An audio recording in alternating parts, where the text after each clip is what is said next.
Hey there once again, and as always, thanks for being here and supporting the channel. I was having a conversation with one of my prospects this week, and we actually uncovered that his agenda, his actual conversations that he is having with people on the phone sucks. It's terrible. It's actually quite awful, and his conversion rate is a reflection of that. He is not converting any of the people, maybe 1 out of 10, 1 out of 20, that he's having conversations with. Now, these are qualified buyers, heavily qualified buyers. So, of course, that brought to mind, what is the ideal, perfect sales call agenda? What do I personally use, and what do I personally make my sales team use every time they're talking to a prospect? And that's exactly what we'll be going over today in the video.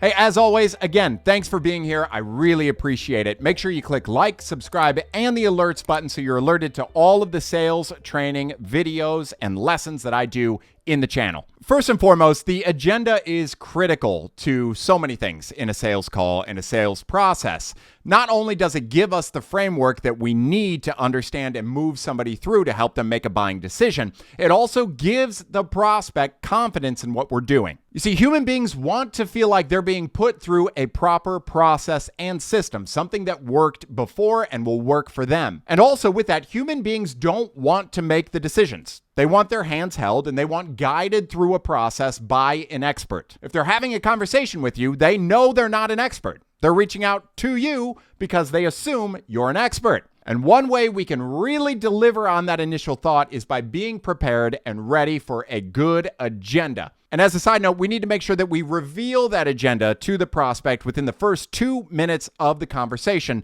to really show that we are the expert, we're the authority, and we are here to control the call in the right direction. Within the first 2 minutes, we do get some rapport building done. Just some small talk, really quick connecting, but don't exhaust that. Never go beyond 1 to 2 minutes in rapport building. Then, of course, as I just said, we go into the agenda reveal. This is literally you saying, all right, well, thanks for hopping on here. Just to give you a good idea of what to expect on the call, here's what I have mapped out and ready to go. We'll start here, we'll move here, we'll go here, and we'll end here. Again, right out the gate, within 2 minutes, they're hearing that you have a plan for them, you have a system, you have a process, and they are now aware of that process, and you have set expectations for them that they now know they're going to be going through. Now, the first set of questions can go one of two ways, and it really depends on what you're selling. We really want to understand their current situation with what they're doing in business. So for me, this is either asking them what the current situation looks like within their business, or just going right to it with a very direct approach that feels open but actually isn't. It gives you a ton of information. This is simply asking, what brings you here?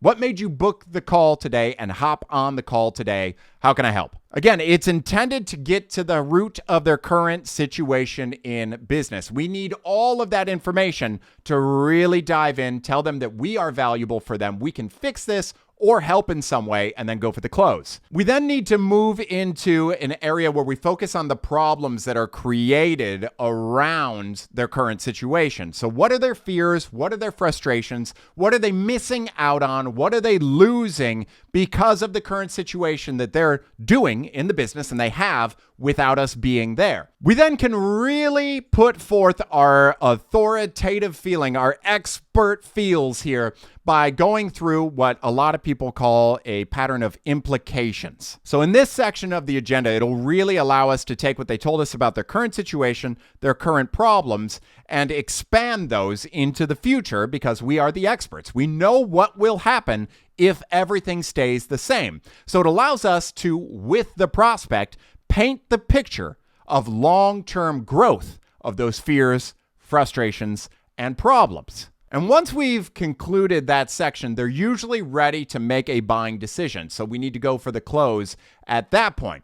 From there, after going for the close, we'll either obviously close the deal and move forward or work our way into objection handling. For objection handling, I use a few go-to systems and processes that I teach heavily. History, empathy, reality, and one that I didn't create. I just use heavily. Llama. So let's take a typical objection like it costs too much. What would history, empathy, reality look like with that objection? Well, we need to give the history of that objection, as in we've heard it before. You're not alone. We need to empathize with their objection and their feelings. And we need to tell them the reality of that objection and overturn and overcome that objection. So we can do all of that by helping them understand what current customers are doing with the process. Believe me, you're not the first person to say that, and it's actually a good thing. I'd rather not be the cheapest solution out there, and we've heard this same thing from many customers and prospects in the past, and I can completely understand where you and they were coming from, but I will let you know,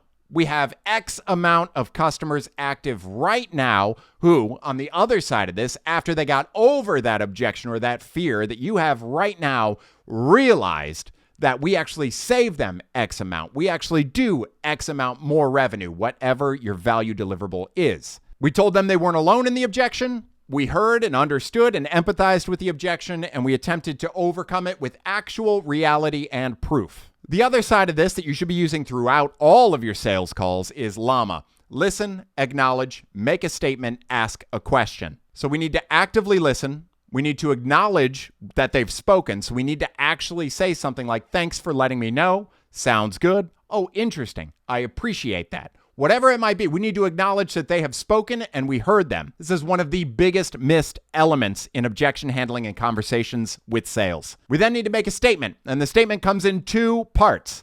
One, we reply directly to what they said so they feel heard even more. And two, we can start to navigate and pivot the conversation wherever we need to. And from there, we need to ask a question. This can be a question that just throws it back to them to get more information, which also avoids dead air and also makes sure that you feel like you're in control of the conversation. But then also for the objection handling side, this is another way you can attempt to ask for the sale. So hopefully this is valuable. Hopefully you start to implement this within your business and your sales calls. And I look forward to seeing you in the next video.